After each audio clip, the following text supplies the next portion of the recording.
নমস্কার, পিয়ালির রান্নাঘরে সকলকে স্বাগত জানাই। আজ বানাচ্ছি পমফ্রেট মাছের সর্ষে পোস্ত। এই পমফ্রেট মাছের সর্ষে পোস্ত বানাতেই আমার প্রথমে লাগছে পমফ্রেট মাছ। এখানে আমি 5 পিস পমফ্রেট মাছ নিয়ে নিয়েছি। তাতে সামান্য একটু হলুদ ও লবণ দিয়ে মাছটিকে খুব ভালো করে মাখিয়ে নিচ্ছি।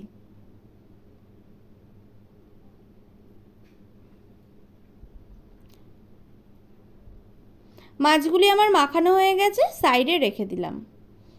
গ্যাসের ওপর কড়াই চাপিয়ে তাতে দিয়ে দিচ্ছি 5 টেবিল চামচ সরিষার তেল।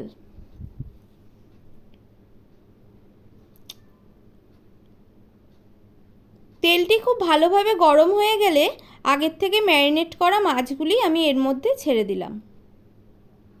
মাছগুলি একটু এপিট ওপিট করে ভেজে নিতে হবে।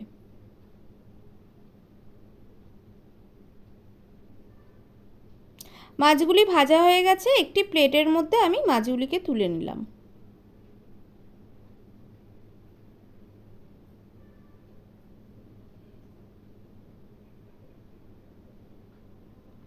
ওই তেলের মধ্যে আমি দিয়ে দিচ্ছি হাফ চা চামচ কালো জিরে ও কয়েকটি চেরা কাঁচা লঙ্কা। একটু নেড়ে চেড়ে তাতে দিয়ে দিচ্ছি 2 টেবিল চামচ বেটে রাখা সর্ষে। এখানে আমি কালো সর্ষে ইউজ করেছি, আপনারা চাইলে সাদা সর্ষেও ইউজ করতে পারেন। আর দিচ্ছি 3 টেবিল চামচ পোস্ত বাটা।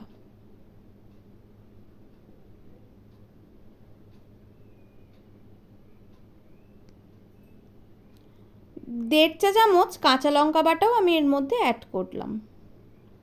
এবার মশলাটি একটু কষিয়ে এর মধ্যে দিয়ে দেব 1 চা চামচ হলুদ, হাফ চা চামচ গোলমরিচ গুঁড়ো ও স্বাদ অনুযায়ী লবণ।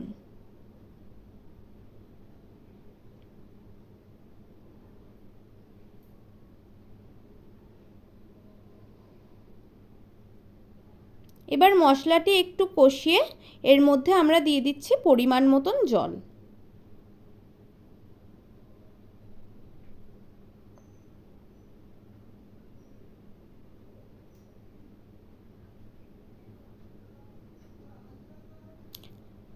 জলটি ফুটে উঠলে এর মধ্যে আমরা একে একে মাছগুলিকে ছেড়ে কড়াইয়ের ঢাকনাটি দিয়ে দেব। কড়াইয়ের ঢাকনা দিয়ে আমি 5 মিনিট রেখেছিলাম। এবার কড়াইয়ের ঢাকনাটি খুলে হালকা হাতে মাছগুলো একটু নেড়ে চেড়ে এর ওপর দিয়ে আমি দিয়ে দিচ্ছি কুচানো ধনেপাতা।